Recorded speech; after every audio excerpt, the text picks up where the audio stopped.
우리의 마음을 다시 한번 다짐하겠습니다. 주여 말씀하옵소서. 하나님의 말씀을 보고 듣고 읽은 대로 그렇게 행동하고 실천하는 여러분들이 되기를 축복합니다. 우리는 하루에도 수많은 선택이 요구되는 상황에 직면합니다. 중요한 선택의 순간에 얼떨결에 인생의 진로가 바뀌는 경우도 있습니다.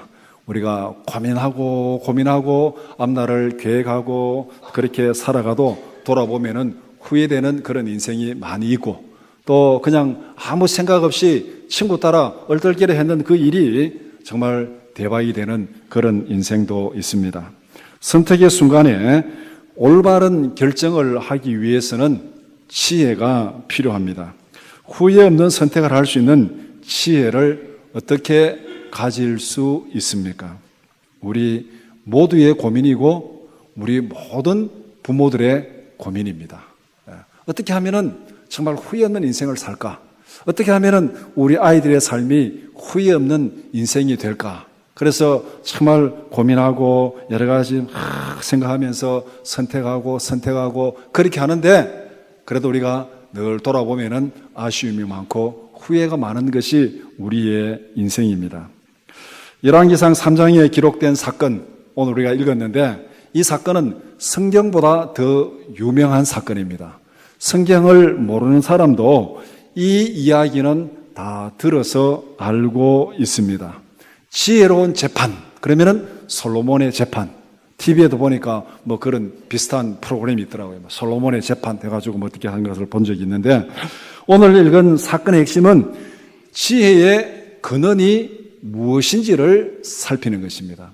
솔로몬이 어떻게 재판을 했느냐, 그것이 중요한 것이 아니고 그 재판을 한 지혜의 근원이 어디에 있느냐, 그것을 바로 아는 것입니다.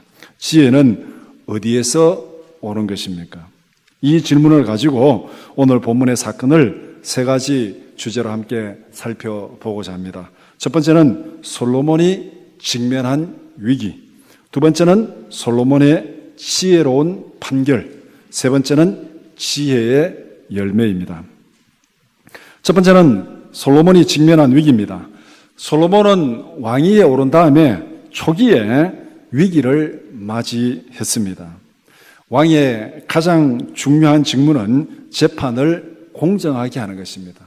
오늘 이 본문에 이것이 무슨 솔로몬의 위기냐, 그렇게 말할 수도 있습니다. 그런데 왕이 세움을 받은 가장 중요한 목적이 공정한 재판이라면은, 공정한 재판으로 백성들의 인정을 받으면은 그 왕권은 든든하게 세워지게 됩니다. 그런데 재판의 공정성을 인정받지 못하고 백성들로부터 원성을 사게 되면은 그 나라가 흔들리고 왕권은 불안해지는 것입니다. 그렇게 본다면은 오늘 이 재판, 이것은 어떻게 보면은 굉장히 힘들고 어려운 재판이기 때문에 솔로몬에게는 위기의 상황이 될 수도 있습니다. 공정한 재판은 어떤 재판입니까? 우리가 법을 다 접어두고 막 법을 모른다 치고 두 사람이 싸웠습니다. 두 형제가 싸웠습니다. 여러분들은 집안에서 늘 재판관 역할을 하잖아요. 그때 주로 내리는 재판이 뭡니까? 큰놈이 참아라. 이게 재판이잖아요. 큰놈이 참아라. 그러면 큰놈이 내가 큰놈이니까 참겠습니다 하고 그렇게 불평이 없습니까? 왜 맨날 나만 참으라 그러는데 하고 이제 소리 지르잖아요. 공정한 재판은 억울한 사람이 없도록 재판하는 것입니다. 둘이 싸우면은, 형과 동생이 싸우면은 부모가 재판을 딱 해야지, 판결을 내려주면은 그 판결에 형도 만족하고 동생도 만족하고 아무도 억울한 사람이 없게 판결하는 것, 이것이 제일 공정한 재판입니다. 근데 문제는 양쪽의 이익이 충돌하는 상황에서 억울한 사람이 없게 만드는 것이 이게 쉬운 일입니까? 싸움이 벌어졌을 때 거기서 판결을 내린다는 것은 한쪽을 서운하게 만들 수밖에 없습니다. 여기에서 정말 공정한 판결을 내린다는 것, 어떤 면에서는 양쪽 다 억울한 사람이 없게 만드는 판결이 아니라 억울한 사람을 제일 적게 만드는, 이것이 어떻게 보면 공정한 판결일 수 있다. 현실적으로 보면 억울한 사람을 최소화시키는 것, 그것이 우리가 내릴 수 있는 최고의 공정한 판결입니다. 솔로몬 왕은 자신의 능력을 평가받는 시험대에 서게 되었습니다. 한 아이를 놓고 두 여인이 싸우고 있습니다. 서로가 자기 아들이라고 그렇게 주장을 합니다.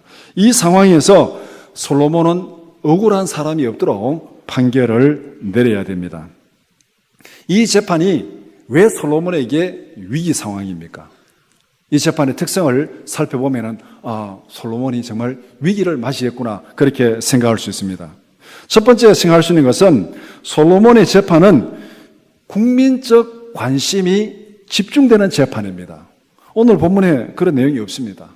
이 지금 솔로몬 앞에 왕 앞에 와 있는 이 재판을 가지고 막 백성들이 다 주목하고 보고 있다 그런 내용은 없어요. 그런데 창기인 두 여자가 왕의 재판정에 서게 되었습니다. 16절 말씀 그렇게 시작하고 있죠. 창기인 두 여자가 왕의 재판정에 서게 되었습니다. 자, 여기서 두 창기가 아침에 일어나서 싸움이 벌어졌습니다. 한 아이는 죽었고 한 아이는 살았고 보니까 내 아이가 지금 저기 가 있는 거예요. 그러니까 아이를 뺏긴 여인 입장에서 저게 내 아이다 하고 이제 싸움이 붙은 거예요. 그러니까 또 이 사나이를 가지고 있는 여자는 이게 내 아이다 하고 싸움이 붙은 거죠. 둘이 막 머리를 짓듣고 싸웠는지는 모르겠지만은 하여간 싸움이 붙었습니다. 그래 아침에 싸움이 붙어서 이 두 여인이 바로 그 아이를 데리고 왕 앞에 나왔겠습니까? 여러분 한번 상상을 해보시기 바랍니다. 창기인 두 여자가 그 사회에서 창기인 두 여자가 아이 때문에 싸움이 붙어가지고 아침에 바로 그 싸움 가지고 왕에게 판결을 내려달라고 왕 앞에 나올 리는 상식적으로 불가능한 일입니다. 이스라엘 나라는 모세 시대부터 광야 시대 때부터 재판의 위계 질서가 정착된 사회입니다.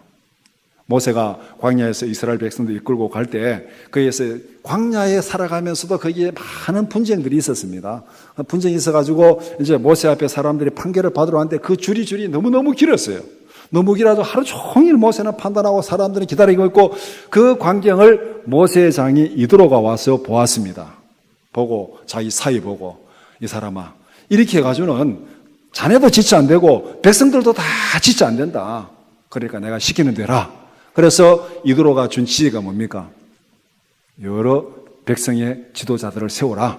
그래서 세운 것이 10부장, 50부장, 100부장, 1000부장을 세워가지고 하급심부터 사소한 문제는 밑에 재판을 거쳐가지고 해결 다 하고 하급심에서 전혀 해결할 수 없는 중요한 재판만 모세가 판결하도록 그렇게 만든 것이 이게 이스라엘의 사회입니다. 광야 시대 때부터 이런 제도가 정착된 그런 사회이기 때문에 이 창기 그 사회에서 창기가 인정을 받겠습니까? 이게 인정을 받을 수 없는 사람이잖아요. 그 두 여인이 싸움이 붙었다고 해가지고 이 사람들이 바로 왕 앞에 나와가지고 판결을 해주세요. 그렇게 할 리가 만무하다는 것입니다. 창기의 사건이 왕의 재판정까지 오기까지는 어떤 과정을 거쳤겠습니까?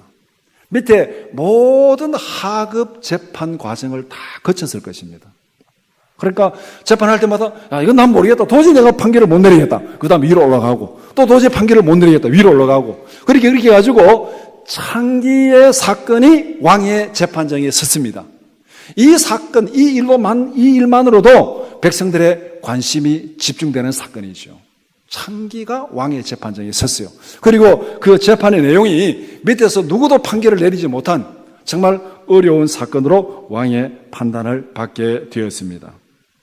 그러니까 이 사건은 모든 백성들이 창기의 재판이 여러 재판의 과정을 거치면서 정말 힘들다 이거 누가 어떻게 판결하지 관심이 집중되었고 그 재판이 왕의 자리에 갔기 때문에 도대체 이 사건이 어떻게 될 것인가 백성들의 관심을 가지게 된 것입니다. 이런 과정을 거치면서 이 재판은 모든 사람들의 관심이 집중되는 그런 재판이 되었습니다.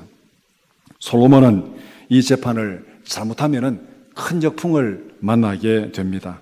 사건이 뭡니까? 갓난 아이의 생명을 다루는 문제입니다. 그리고 모성애를 자극하는 사건입니다. 사람들의 마음에 민감한 영향을 미치는 사건이 될 수 있습니다.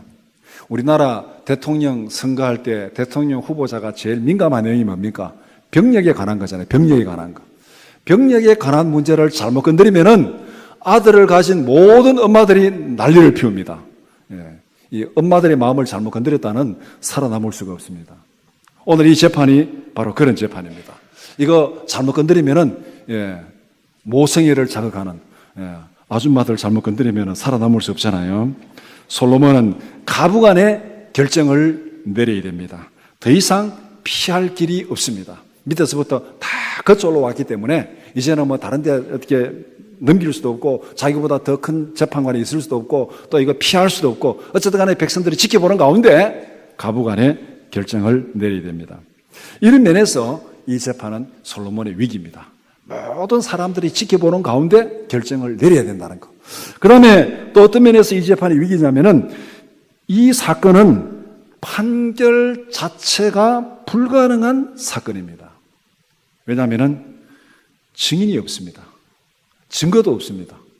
증인도 없고 증거도 없어요. 무엇으로 판결할 것입니까? 분쟁 당사자 두 사람 외에는 아무도 본 사람이 없다고 18절에 말씀합니다. 밤에 아무도 보이지 않는 데서 사건이 일어났습니다. 19절. 한 아이가 죽었습니다. 사나이를 빼앗아가지고 내 품에 놓고 죽은 아이는 다른 사람 품에 놓고 아이를 둘이 바꿔치기 했습니다. 20절 말씀. 증거도 없이 두 사람의 치열한 싸움만 벌어지고 있는 재판입니다. 22절 말씀. 재판장이 판단할 근거가 전혀 없는 재판입니다. 이럴 때는 어떻게 판단해야 되겠습니까? 증인도 없고 증거도 없고 근데 둘이 서로 싸우고 있습니다. 어떻게 해야 돼요? 이때는 누가 이깁니까? 목소리 큰 사람이 이깁니까? 예전에는 목소리 큰 사람이 이기는 경우를 우리는 많이 봤습니다. 한 10년 전쯤만 해도 한 20년 전쯤 해도 그랬죠. 10년, 20년 전쯤 해도 차를 몰고 가다 접촉사고가 일어났습니다. 그 다음에 벌어지는 풍경이 뭡니까? 문을 딱 열고 나와서 인상 흠석하게 해서 당신이 말이야 하고 막 소리 막 지르고 그래가지고 상대방이 막 끽소리도 못하도록 거기에서 막 소리 지르고 막 삿대질하고 막 옷 벗어 제키고 막 겁주고 이렇게 하면은 상대방이 분위기대로 가만히 있어요. 그러면 경찰이 오면은 어떻게 됩니까? 이 사람이 말이야 하고 하면 그 다음에 막 경찰이 이 사람 잘못했구나 하고 막 조서 쓰고 그러면 끝나는 거예요. 그런 광경을 우리는 많이 목격을 했습니다. 그래서 접촉사고가 일어나면은 무조건 내려가가지고 큰 소리 쳐야 돼요. 소리 질러야 됩니다. 그래야 거기서 뭐 미츠바에 본전하는 겁니다. 그런데 요사이는 그럴 이유가 있습니까? 없습니까? 요사이는 그럴 이유가 없습니다. 소리 지르는 놈이 쪼다가 되는 거예요. 왜? 너무나도 많은 증거들이 있잖아요. 아무리 소리 질러도 블랙박스 비디오 싹 돌려보고 그 다음에 지나가던 차, 버스 이게 다 또 이렇게 있잖아요. 또 돌려보고 그 다음에 거리에 있는 이 CCTV 돌려보면은 아무리 큰 소리 쳐도 소용이 없습니다. 증거가 딱 있으니까. 증거가 있으면은 판결은 간단합니다. 그런데 솔로몬의 고민이 뭐냐면은 증거가 없습니다. 증인도 없어요. 그런데 두 사람은 지금 악을 쓰고 싸우고 있는 거예요. 그러니까 이 재판은 어떻게 해야 되겠습니까? 판결을 내리기는 내려야 되는데 도무지 판결을 내릴 수 없는 그런 사건입니다. 솔로몬의 재판은 이런 면에서 아주 특별한 사건이고 어려운 재판입니다. 증거는 없지만은 어느 한쪽도 물러설 수 없는 그런 싸움입니다. 싸움이 붙어서 왕의 재판정까지 왔습니다. 이제는 어떤 경우에도 여기서 물러서는 사람은 치명상을 입게 되는 거예요. 여기서 물러서면 안 돼요. 처음에 싸움 붙었을 때, 처음에는, 내가 잘못했다고 이렇게 하면은 화해하고 끝났는데, 이제는 여러 재판 과정 다 거치고 왕의 앞에까지 딱 왔습니다. 여기서는 물러설 수 없어요. 물러서면은 어떤 문제가 벌어지겠습니까? 아이를 가지고 있는 여인이, 이 사나이를 가지고 있는 여인이 이것이 자기 아이가 아니라는 거짓이 드러나면은 어떤 상황이 벌어지겠습니까? 남의 아이를 훔쳐서 내 아이라고 지금 우기고 있잖아요. 그런데 이것이 거짓이라고 드러났습니다. 그러면은 어떻게 되는 거예요? 사람을 훔쳐서, 아이를 훔쳐서 내 아이라고 주장했기 때문에 이거는 사람을 훔치거나 유인하거나 납치한 유괴죄에 해당되는 거예요. 아이를 훔쳐와서 내 거라 했으니까 유괴한 거잖아요. 유괴. 아이를 유괴한 거예요. 오늘날 또 어린아이 유괴하는 그런 범죄들이 간혹 있잖아요. 유괴한 것입니다. 그러면은 생명을 유괴한, 아이들을 유괴한 그 사람은 어떻게 처벌하는가? 성경에 분명히 처벌 규정이 나와 있습니다. 신명기 24장 7절 말씀 우리 같이 읽겠습니다. 사람이 자기 형제 곧 이스라엘 자손 중 한 사람을 유인하여 종으로 삼거나 판 것이 발견되면 그 유인한 자를 죽일지니 이같이 하여 너희 중에서 악을 제할지니라. 사람을 유기하거나 납치하면 그 사람은 죽이라 그랬습니다. 죽이라. 사형에 해당되는 거예요. 아이를 훔쳐서 자기 아이라고 거짓말했다는 것이 탄로가 나면은 이 여인은 사형을 당해야 돼요. 그러니까 다른 말로 말하면은 결코 물러설 수 없는 싸움이라는 거예요. 여기까지 왔기 때문에 이제는 자기 생명을 걸고 자기가로 우겨야 되는 겁니다. 절대 물러설 수 없어요. 반대로 아이를 빼앗겼다고 주장하는 그 여인이 거짓으로 드러나면 어떻게 되겠습니까? 증거도 없이 상대방을 거짓으로 고소하고 모함한 죄가 적용되는 것이죠. 오늘날 우리는 이런 것을 무고죄라 그렇게 얘기합니다. 법에 대해서 잘 몰라도 들은 게 많잖아요. 무고죄라 말하고 또 위증죄가 적용됩니다. 이것도 성경에 분명히 규정을 하고 있습니다. 신명기 19장 16절에서 19절 말씀 같이 보겠습니다. 만일 위증하는 자가 있어 어떤 사람이 악을 행하였다고 말하면 그 논쟁하는 쌍방이 같이 하나님 앞에 나아가 그 당시에 제사장과 재판장 앞에 설 것이요 재판장은 자세히 조사하여 그 증인이 거짓 증거하여 그 형제를 거짓으로 모함한 것이 판명되면 그가 그의 형제에게 행하려고 꾀한 그대로 그에게 행하여 너희 중에서 악을 제하라. 자, 증거는 없지만은 어느 한쪽도 물러설 수 없는, 여기서 물러서면은 정말 큰 어려움을 당하는, 때로 경우에 따라서는 죽음을 당할 수 있는 그런 상황입니다. 그렇지만은 솔로몬은 공정한 판결을 내려야 됩니다. 백성들이 지대한 관심을 가지고 보고 있는 이 상황에서 판결을 내려야 됩니다. 이런 면에서 이 재판은 솔로몬에게 심각한 위기 상황일 수 있습니다. 두 번째는 솔로몬의 지혜로운 판결입니다. 솔로몬은 양쪽의 주장을 다 들었습니다. 이제 가부간의 판결을 내려야 됩니다. 증거도 없습니다. 증인도 없습니다. 누구에게 자문을 구할 수도 없습니다. 이때 정말로 솔로몬은 고독하죠. 이때 고독한 거예요. 자기가 판단을 내려야 되기 때문에 아무에게도 물을 수도 없어요. 누구의 도움도 받을 수 없습니다. 그럼에도 불구하고 솔로몬은 판결을 내릴 수밖에 없는 상황입니다. 왕으로서 공정한 판결을 내려야 됩니다. 아무도 억울한 사람이 없는 그런 공정한 판결을 내려야 되는 것이 솔로몬이 내려야 될 재판입니다. 솔로몬은 첫 번째 판결을 내립니다. 23절에서 두 여인의 주장을 확인합니다. 그리고 25절에서 판결을 내립니다. 칼로 아이를 반으로 나누어서 두 여인에게 반반씩 나누어 줘라. 논리적으로 보면은 대단히 공평한 판결입니다. 증거도 없고 증인도 없고 서로 자기 아이라고 싸우고 있습니다. 아이는 하나고 엄마는 둘입니다. 증거도 없어요. 증인도 없어요. 둘이 싸움이 붙었습니다. 어떻게 되겠습니까? 이때는 둘로 나누는 것밖에는 다른 방법이 없어요. 나눠가지고 둘로 나눠주는 거. 이 재판장이 할 수 있는 이 방법밖에 없잖아요. 이 아이를 이쪽에 줘도 안 되고 이쪽에 줘도 안 되고 아무런 판단을 내릴 근거가 없으니까 둘로 딱 나눠가지고 서로 나눠주고 가라 그랬으면 간단히 끝나는 거예요. 그런데 솔로몬의 판결의 문제점이 뭡니까? 판결 대상이 물건이 아니라 사람이라는 거예요. 만약에 물건이면 간단하잖아요. 사과를 가지고 하나 가지고 둘이 싸우면은 둘이 나눠주면 돼요. 엄마 입장에서 형하고 동생하고 사과 하나 갖다 놓고 서로 먹겠다고 서로 지거라고 싸우고 있습니다. 그러면 어떻게 합니까? 칼 가져오너라! 둘이 딱 나눠가지고 주면은 공평한 재판이 되죠. 엄마가 집에서 내려올 수 있는 공평한 재판입니다. 근데 여기도 문제가 있어요. 얼마만큼 정확하게 자르냐가 문제잖아요. 저는 어릴 때 그런 경험을 했거든요. 집안에서 형제들 많고 먹을 거는 없고 그래서 늘 사과 같은 게 있으면 잘라 먹는 게 이게 집안에 내게는 큰 일이에요. 근데 형이 늘 힘이 좀 세니까 잘라가지고 큰 것이 먹고 작은 거 놔주고 그러잖아요. 그게 동생 입장에 얼마나 억울합니까? 그래서 형 앞에 내가 제안을 했어요. 우리 이렇게 하지 말고 칼을 들고 자르는 사람은 선택권이 없게 하자. 이게 정말 솔로몬의 재판입니다, 이게. 그래서 사과 하나 딱 있습니다. 둘이 나눠 먹어야 됩니다. 그러면은 누구든지 칼을 쭉 하나는 자르고 하나 옆에 지켜보고 있다가 칼을 안 든 사람이 선택하는 거예요. 자, 그러면은 서로 칼을 들려고 하겠습니까? 안 들려고 하겠습니까? 칼을 서로 안 들려고 하죠. 일단 칼을 누가 하나가 들었습니다. 그러면 자를 때 어떻게 자르겠습니까? 눈을 다 보고 현미경으로 재가지고 정말 똑같이 자를 겁니다. 그러면은 공평한 거예요. 자른 사람은 지가 잘못 잘라서 뭐 작은 것보다 할 수 없는 거고, 또 지켜보고 있는 사람은 자기가 큰 거 씹었으니까 뭐 괜찮은 거고. 이렇게 지금 물건 같으면은 둘이 나눠줘 버리면은 재판이 끝나는 거예요. 그런데 이 판결의 대상이 사람입니다. 둘로 반쪽 나누면은 사람은 죽습니다. 반쪽짜리 죽은 아이는 누구에게도 소용이 없습니다.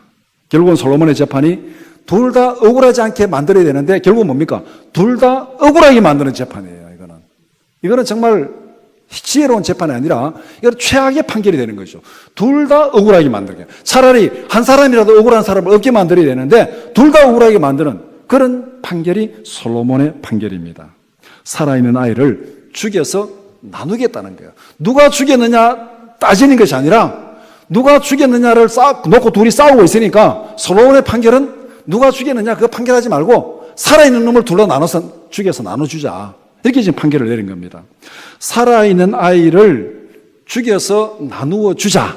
여기에 솔로몬이 내린 판결의 핵심이 있습니다. 아이가 죽었습니다. 그 아이가 죽은 데 대한 증인이 없어요. 증거도 없어요. 판결을 내릴 수가 없습니다. 누가 죽였는지. 그러니까 솔로몬이 내린 판결은 죽은 놈은 판결할 수 없다. 살아있는 놈을 죽이자. 살아있는 놈을 죽이자. 그래서 살아있는 사람을 죽여서 나누어 주자. 여기에 살아있는 사람을 죽여서 공평히 나누어 주겠다는 이 판결에 두 여인을 증인으로 세우는 거예요. 죽은 아이를 판결하는 데는 증인이 없고 증거도 없어요. 그러니까 싸우는 두 여인을 살아있는 아이를 죽이자. 여기에 둘 다 증인으로 딱 세우는 거예요. 증인으로 세우니까 한 여인은 어떻게 말합니까? 죽여서 나누어 주겠다는 판결에 전적으로 동의합니다. 다른 한 여인은 절대 그렇게 하지 마소서. 내가 포기하겠습니다. 내가 포기하겠습니다. 절대 죽이지 말고 이 아이를 저인에게 주소서. 이렇게 지금 주장합니다. 솔로몬은 증인들의 마음을 드러나게 만들었습니다. 외형적인 증거가 없어요. 증인도 없어요. 이때는 내릴 수 있는 판결은 뭐냐면 그 마음을 깨뜨려 볼 수 있으면 문제는 끝나는데 이 인간이 마음을 깨뜨려 볼 수가 없잖아요. 그래서 솔로몬은 그들 속에 있는 마음을 끄집어내는 거예요. 마음을. 모성애를 자극해서 두 여인의 중심이 드러나게 만들었습니다. 이제는 이 중심이 드러난 그것을 보고 판단을 내려올 수 있는 근거를 확보하게 된 거예요. 이것이 솔로몬이 내린 첫 번째 판결의 의도입니다. 이제 솔로몬은 두 번째 판결을 내립니다. 아이를 진짜 어미에게 돌려주고 결코 죽이지 말라. 27절 말씀. 솔로몬은 사람들이 볼 수 없는 중심을 보고 판단을 했습니다. 이 여인들의 싸움이 밑에 하급신부터 쭉 거쳐가지고 왕의 재판정에 올 때까지 어느 누구도 이 판결을 내리지 못했습니다. 증거가 없으니까, 증인이 없으니까.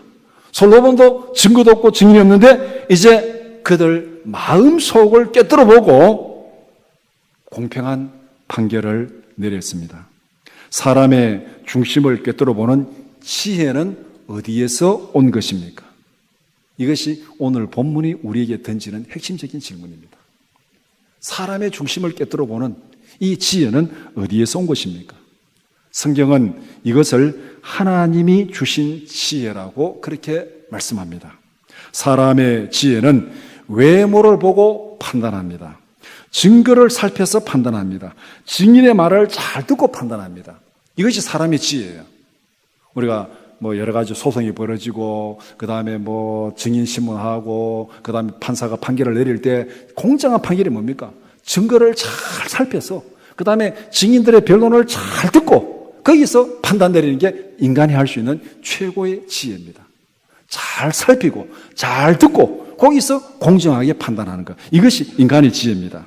그러나 하나님의 지혜는 중심을 꿰뚫어 보는 지혜입니다. 성경은 이렇게 말씀합니다. 사무엘상 16장 7절 말씀 한번 같이 읽겠습니다. 여호와께서 사무엘에게 이르시되 그의 용모와 키를 보지 말라. 내가 이미 그를 버렸노라. 내가 보는 것은 사람과 같지 아니하니 사람은 외모를 보거니와 나 여호와는 중심을 보느니라 하시더라. 잠언 21장 2절 말씀 함께 보겠습니다. 사람의 행위가 자기 보기에는 모두 정직하여도 여호와는 마음을 감찰하시느니라. 로마서 2장 16절 말씀 함께 보겠습니다. 곧 나의 복음에 이르는 바와 같이 하나님이 예수 그리스도로 말미암아 사람들의 은밀한 것을 심판하시는 그날이라. 여기서 강조하는 하나님의 지혜의 핵심이 뭡니까? 하나님은 중심을 꿰뚫어 보신다.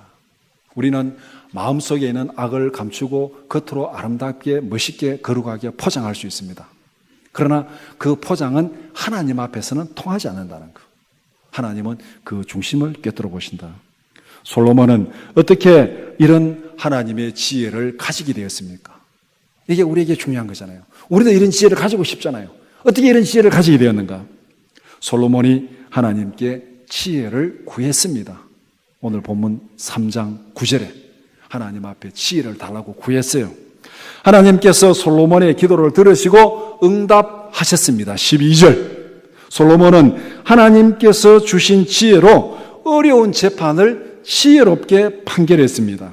기도에 응답하신 하나님의 약속이 솔로몬의 삶 속에, 솔로몬의 생활 가운데 그대로 이루어졌습니다. 이것이 하나님의 주신 지혜가 솔로몬에게 나타난 지혜로운 판결로 나타난 사건입니다. 세 번째, 지혜의 열매입니다. 솔로몬은 하나님이 주신 지혜를 활용해서 어려운 재판을 지혜롭게 판결했습니다. 어떤 결과가 나타났습니까? 한 세 가지 열매를 우리가 살펴볼 수 있습니다. 첫 번째는 솔로몬이 직면했던 위기가 기회로 바뀌었습니다. 28절 말씀. 지혜로운 재판을 통해서 솔로몬은 백성들의 경외의 대상이 되었습니다. 백성들은 솔로몬을 존경하고 두려워하게 되었습니다. 왜냐하면 하나님의 지혜가 솔로몬에게 있는 것을 보았습니다. 하나님의 지혜가 거기에 있으니까 누구도 솔로몬을 무시할 수 없어요. 누구도 솔로몬에게 근접할 수 없습니다. 솔로몬은 백성들의 존경의 대상이 되고 두려움의 대상이 된 거예요. 그러니까 솔로몬의 왕권이 든든하게 서고 솔로몬이 말한 그 명령이 백성들에게 그대로 효력을 발휘하는, 정말 나라가 굳건하게 세워지는, 위기가 기회가 되는 그런 사건으로 변했습니다. 두 번째는 솔로몬의 재판을 통해서 하나님의 영광이 나타났습니다. 하나님의 지혜가 어려운 재판을 공평하게 판결했습니다. 백성들은 재판의 진짜 주인공은 솔로몬이 아니라 하나님이라는 사실을 다 알고 있었습니다. 하나님의 지혜가 솔로몬에게 공정한 재판을 하게 만들었습니다. 누구의 영광이 드러났습니까? 하나님의 영광이 드러난 거예요. 하나님의 지혜가 솔로몬 안에서 공정한 재판을 하게 만들었습니다. 하나님의 영광이 드러나고 그 지혜가 솔로몬에게 있으니까 솔로몬이 경외의 대상이 된 거예요. 세 번째, 지혜로운 재판을 통해서 하나님의 뜻이 이루어졌습니다. 왕을 세운 가장 중요한 목적은 무엇입니까? 지혜로운 판결을 내리라고. 하나님께서 이 땅에 정치 권력을 준 가장 중요한 목적, 로마서에 말하면 칼의 권세를 준 가장 중요한 목적은 공의를 실현하라고. 백성들 사이에 분쟁이 생겼을 때 억울한 사람이 없도록 공평하게 판결하고 그들의 분쟁을 조정하라고 이 땅에 권력을 주신 거예요. 대통령의 권력도, 검찰의 권력도, 경찰의 권력도 다 권력을 주신 근본적인 목적은 백성들의 분쟁이 있을 때, 서로 이렇게 이해가 상충될 때 그들을 공정하게 판결해서 서로 억울한 사람이 없도록 만들라고 그렇게 정치 권력을 주셨습니다. 솔로몬은 바로 하나님께서 자기를 왕으로 세운 그 하나님의 뜻을 그대로 잘 실현했습니다. 이런 의미에서 하나님의 뜻이 이루어졌습니다. 오늘 우리가 살아가는 이 땅의 모든 권력도 마찬가지입니다. 성경은 모든 권력 하나님이 세우신 권력이라고 했습니다. 하나님이 세우신 권력은 하나님의 이 뜻을 이루어야 돼요. 권력을 주신 하나님의 의도가 뭔지를 분명히 알고 정말로 공평하게 판결을 내리는 것.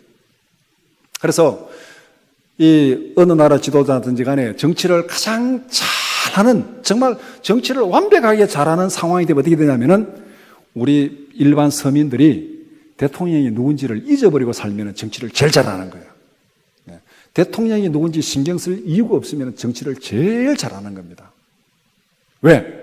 신경 안 써도 억울한 일이 없고 불편한 일이 없고 공평하게 모든 게 잘 되니까 우리나라 대통령이 누구지? 이런 날이 빨리 오기를 바랍니다. 이런 날이 정말 이 땅에 하나님의 뜻이 공평하게 정말 하수같이 강같이 이루어지는 날입니다. 정치를 제일 못하는 날은 어떤 날이냐면은 둘만 모이면은 대통령 잘했다 잘못했다 싸우는 나라입니다. 이런 나라는 이유를 불문하고 정치를 엉망으로 하는 거예요. 둘만 모이면은 대통령 잘했다 못했다 싸우는 나라는 정치를 잘못하는 겁니다. 권력을 주신 하나님의 의도는 억울한 사람이 없도록 공평하게 판결을 내리고 모든 사람들이 억울하지 않게 편안하게 살아갈 수 있도록 하라고 권력을 주신 거예요. 솔로몬은 그 하나님의 뜻을 잘 이루었습니다. 하나님이 주신 지혜를 활용한 열매가 바로 이런 것입니다. 위기가 기회로 바뀌는 것입니다. 하나님의 영광이 드러납니다. 하나님의 뜻이 이루어집니다. 얼마나 좋습니까? 우리가 바로 이런 삶을 살아야 되지 않겠습니까? 우리 앞에 있는 위기가 기회로 바뀌고 우리의 삶을 통해서 하나님의 영광이 드러나고 내가 하는 일을 통해서 하나님의 뜻이 이루어지는, 이거보다가 더 기쁘고 즐거운 일은 없습니다. 하나님의 뜻을 이루는 지혜롭고 진실한 청지기로 살아가는 여러분들이 되기를 축복합니다. 말씀을 정리해 봅시다. 하나님은 우리를 부르시고 구원하시고 하나님의 자녀로 삼으시고 왕같은 제사장으로 세우셨습니다. 이 말씀 우리가 정말 좋아하잖아요. 너희는 택하신 족속이요 왕같은 제사장이, 우리 왕같은 제사장으로 세웠습니다. 우리 모두가 하나님 앞에서 왕같은 제사장으로 세움을 받았습니다. 그렇다면 하나님이 주신 지혜로 하나님이 나에게 맡기신 사명을 잘 감당해야 되지 않겠습니까? 왕같은 제사장이니까. 왕같은 제사장이 하나님의 뜻도 이루지 못하고 하나님 앞에 비난의 대상이 되고 그렇게 살면 안 되잖아요. 왕같은 제사장으로 세움을 받았다면 하나님이 주신 지혜로 정말 이 사명을 잘 감당해야 됩니다. 이 사명 감당하는 지혜가 뭡니까? 잠언 1장 7절 말씀 우리 같이 보겠습니다. 여호와를 경외하는 것이 지식의 근본이거늘 미련한 자는 지혜와 훈계를 멸시하느니라. 여호와를 경외하는 것이 지식의 근본이고 지혜의 근본입니다. 사명을 감당하는 일에 지혜가 부족하다고 느낄 때가 굉장히 많잖아요. 우리가 살아가다 보면 정말 내가 지혜가 부족하다. 내가 왜 이럴까? 좀 더 잘했으면 좋았을 텐데. 이럴 때가 우리 너무 많잖아요. 그럴 때는 어떻게 해야 되겠습니까? 사람들 앞에 자문을 구하고 사람들 앞에 도움을 구하는 것, 그것도 굉장히 좋은 일입니다. 그래야 되죠. 그리고 더 중요한 것은 하나님께 지혜를 구하라. 하나님께 지혜를 구하라. 그러면은 하나님께서 지혜를 주시겠다고 약속하셨습니다. 우리의 믿음이 뭐예요? 하나님의 약속을 믿는 거예요. 우리의 왜 기도합니까?